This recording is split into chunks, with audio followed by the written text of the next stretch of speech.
2%. That's the rate at which your money is dying right now.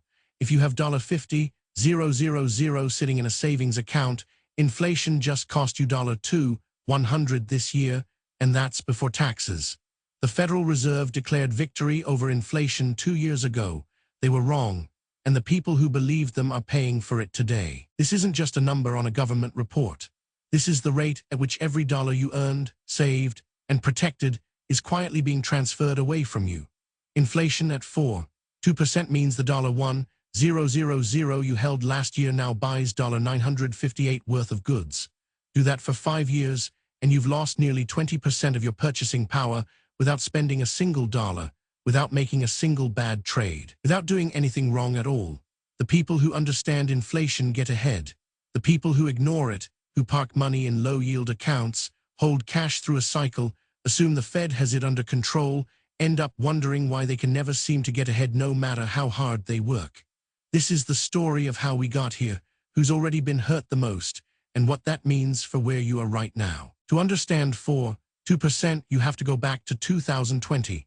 When the pandemic hit, the federal government did something it had never done at this scale before. It printed money. Trillions of dollars in stimulus checks, PPP loans, and emergency spending flooded the economy inside of 18 months. The Federal Reserve held interest rates at near zero. The logic was simple: keep the economy alive at any cost. It worked, until it didn't. By mid-2022, inflation had reached 9.1%, the highest level in 40 years. Grocery bills jumped 12%. Rent surged in major cities by 20, 30, even 40% in a single year. Used car prices climbed 45% above pre-pandemic levels. Everyday Americans were paying more for every single thing: gas, food, utilities, childcare, while their wages chased a number they couldn't catch. Fed's response was aggressive. Between March 2022 and July 2023, they raised interest rates 11 times, from near zero to over 5%, the fastest tightening cycle in modern American history, and it worked. Sort of.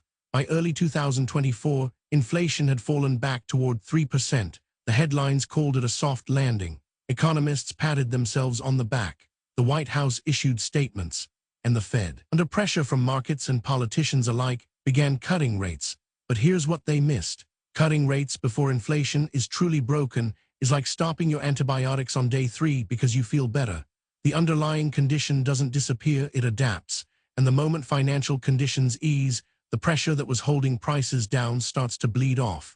Now inflation is back at 2%, higher than the Fed's 2% target, higher than it was when they started cutting rates. And this time, the tools are more constrained because rates already came down, and raising them again means risking the recession everyone spent 2 years trying to avoid. But it gets worse. The categories driving this second surge are not the ones the Fed can easily address with rate hikes. Housing costs, which make up roughly 1/3 of the CPI basket, remain structurally elevated, driven not by loose money, but by a decade of underbuilding relative to demand. Insurance premiums, car, home, and health have risen at double-digit rates for 2 consecutive years running. Services inflation, driven by persistent wage growth in healthcare, hospitality, and skilled trades, isn't responding to monetary policy the way goods prices do. The Fed raised rates to slow borrowing. Services inflation doesn't care about borrowing costs. It cares about labor supply, which is still tight. So we're stuck. Inflation above target, rates that can't go much higher without cracking the economy, and a new wave hitting the exact categories that hit hardest in people's monthly budgets. Here's what that looks like in real numbers. A household that had $100,000 in savings in January 2020 and kept it in a standard savings account through 2026 has lost, in purchasing power, somewhere between $20,000 and $25,000. Not from a bad investment, not from fraud or a market crash, just from sitting still while the dollar eroded. That's more than the average American contributes to retirement in an entire year. Gone. Quietly, without a single headline. And the people who absorbed the worst of this aren't wealthy investors. They're retirees on fixed Social Security income, whose cost of living adjustments consistently lagged actual price increases. Workers whose wages went up 4% on paper, but whose grocery bills went up 8%. Young families who saved aggressively for down payment and watched the goalposts move every single year. The investors who came out of 2022 relatively intact weren't smarter, and they weren't lucky. They understood one rule: in an inflationary environment, cash is the most dangerous asset class. They held real assets, real estate, commodities, inflation-protected treasuries, dividend-growing equities in sectors with pricing power, not because they predicted the exact number, because they understood the structural risk and positioned accordingly before the damage was done. The lesson from 2022 should have been enough. Instead, a lot of people exhaled when the number fell toward 3% and moved their money right back into savings accounts. Now the number is 2% and climbing, and the Fed is out of easy options. So what do you actually take from this? First, inflation is not a temporary event, it's a recurring condition. The last 6 years have made that clear. The question has never been whether inflation will return, it's whether you're positioned when it does. Second, cash sitting still is never neutral. If your savings account is earning 4% and inflation is running at 2%, you are not breaking even, you're losing, and that's before federal taxes on your interest income. The account that looks safe is quietly shrinking in purchasing power every single month. Third, the households that came through the 2022 inflation spike without lasting damage didn't make brilliant moves in the moment. They had already thought about this before it happened.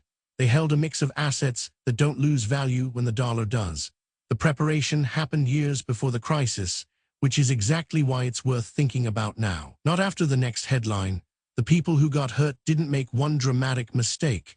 They made a quiet, incremental one. They assumed stability without ever planning for instability.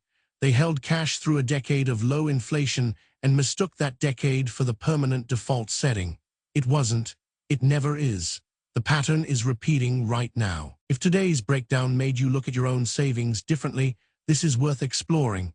Webull is offering 90 days of commission-free trading for new accounts. The link is in the description. Getting access to assets that hold value through inflation doesn't require a financial advisor. It requires a starting point. And save this video, not for me, but for the next time you hear someone say inflation is under control. You'll want a reference point for what under control actually looked like the last time they said it. If you want more breakdowns like this, the mechanics behind the numbers, the stories of who gets hurt and why, subscribe. We publish a new deep dive every week. Do you think the Fed made the wrong call cutting rates too early? Tell me below.